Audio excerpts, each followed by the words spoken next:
Hey guys, welcome back to the channel Talks with Sanya.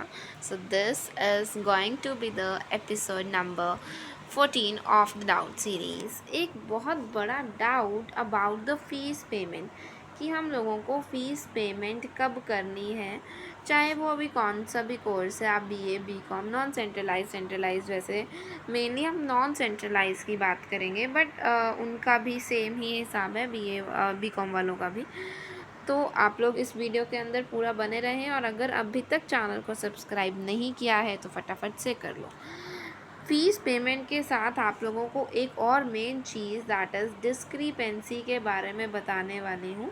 जैसे कि आज आप लोगों की लिस्ट जो है शाम 5 बजे रिलीज़ हो गई थी। 5 बजे सब ने देख ली होंगी होप सो। बहुत सारे कॉलेजेस की आ गई हैं and you guys are demanding for the merit list, जो कि हाँ मैं बहुत जल्द मंडे कल तो संडे है, मंडे को अपलोड कर दूँगी सुबह 12 बजे से पहले 2 videos just basically on your demands, 1 for BA and 1 for BSc.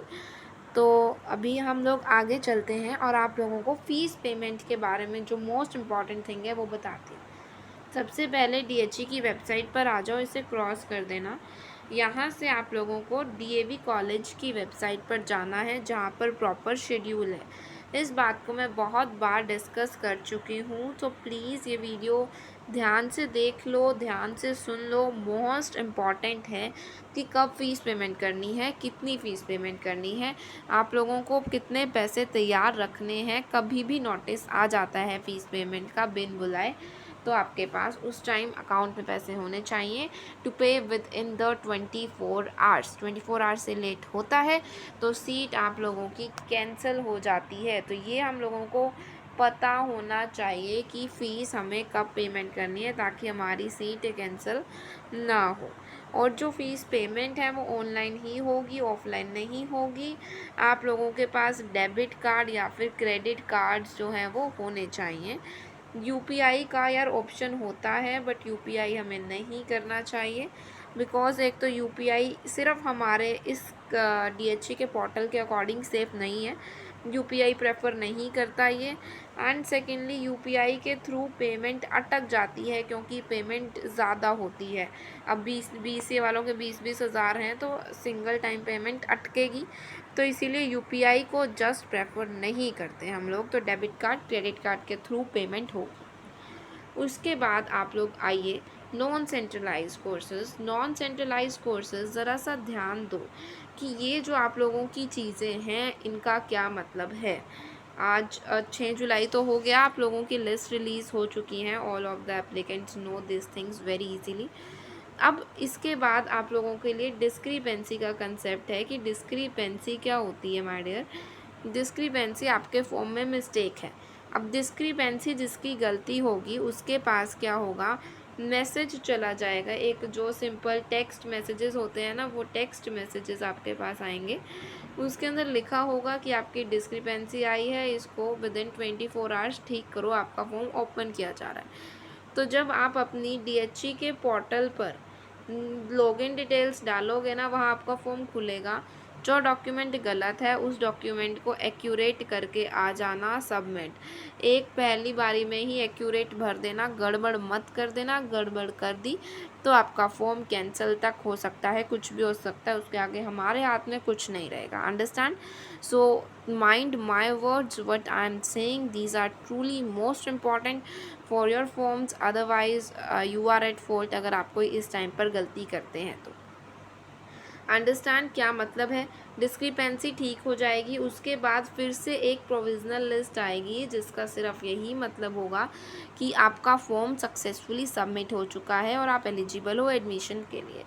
उसके बाद एडमिशन बिगिनस, मतलब 15 जुलाई को हर एक के लिस्ट आ जाएगी। हर एक उसकी जो भी मान लो हर एक कॉलेजेस की जो लिस्ट हैं वो कब आ जाएंगी, 15 जुलाई को आपकी लिस्ट रिलीज़ हो जाएगी। और अगर आपका नाम 15 जुलाई वाली लिस्ट के अंदर आ जाता है तो मतलब यही होता है कि 16 जुलाई तक आप लोगों को रात 12 बजे तक फ़ीस पेमेंट करनी होती है। ज़्यादातर केसेस के अंदर यही होता है। माई एस्टिमेट इज़ दैट, बट डीएचई ने अपनी तरफ से अभी तक कुछ रिलीज़ नहीं किया है, अभी बहुत दूर है, कर देगा। अब कितनी फ़ीस है किस कोर्स के लिए ये जानना है तो वीडियो ऑलरेडी चैनल पर एग्जिस्ट कर रही है, मैं लिंक डिस्क्रिप्शन में डाल दूँगी। बट अगर आप लोगों को डिस्क्रिप्शन में देखने को नहीं मिल रहा है, अगर मैं भूल जाती हूँ तो यार प्लीज़ गो डायरेक्टली सर्च कर लेना, link is in description, go check there कि कितनी फ़ीस पेमेंट है। प्राइवेट की भी बताई है और गवर्नमेंट की भी बताई है, गवर्नमेंट कॉलेजेस की। तो ध्यान रखना 15 जुलाई का जिन लोगों का फर्स्ट लिस्ट के अंदर नाम आ जाता है तो उसके अगले दिन 24 घंटे के अंदर फ़ीस पेमेंट करनी होती है।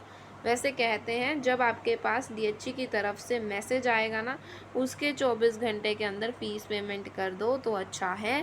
फ़ीस पेमेंट कैसे करनी है ये हम 14 तारीख को ही जानेंगे ना, तो आई थिंक आपको पता चल गया कि फ़ीस पेमेंट कब करनी है। Same in the case for the students BBA BCom and ये वाले जनरल कैटेगरी यूटी पूल अगर आप लोग देखोगे तो आप लोगों की इन्होंने एडमिशन शेड्यूल ही लिखा है कि ऊपर लिस्ट आ जाएगी। आप लोगों का थोड़ा सा अलग सिस्टम होता है, ये आपकी फ़ीस की डेट्स ही लिखी हैं कि किस दिन किस बच्चे को पेमेंट करनी है। इसके लिए अलग से टाइम बाउंड होता है, जनरल पूल के लिए टाइम अलग, यूटी पूल के लिए टाइम अलग। उतना रिलीज़ शेड्यूल नहीं हुआ है, जब आएगा मैं आप सब लोगों के साथ डिस्कस डेफिनेटली करूँगी। बट अभी इन्होंने सिर्फ इतना बताया है कि जनरल कैटेगरी यूटी पूल हो चाहे आउटसाइड यूटी पूल हो, आपको 12 तारीख को करनी है, और कोई भी रिजर्व्ड कैटेगरी है तो आप लोगों को 13 तारीख को करनी है। मतलब 13 और 15 बीच के अंदर 15-16 तारीख को आपकी सेकेंड लिस्ट आएगी, उसके बाद आपको फर्दर पेमेंट कब करनी है। होप सो आपको पता चल गया फ़ीस डिटेल्स, फ़ीस पेमेंट कब करनी है। तो मोस्ट इम्पॉर्टेंट वीडियो है, डेफिनेटली शेयर करो इसको वेरियस ग्रुप्स के अंदर, ताकि अगर आपका एडमिशन होता है तो आपको कब फ़ीस पेमेंट करनी है ये पहले से ही पता हो, राइट। और अब प्रोविज़नल लिस्ट देख के आइडिया तो लग जाता है कि आपका एडमिशन कितने रिस्क पर है और कितने पर नहीं। तो hope so you got an very clear idea. और इसके बाद कुछ भी डाउट्स वगैरह हैं तो कमेंट सेक्शन में डेफिनेटली डाल सकते हो। इसी के साथ आप सब लोगों के साथ मिलती हूँ एक नेक्स्ट वीडियो में। Till then bye bye and जय हिंद।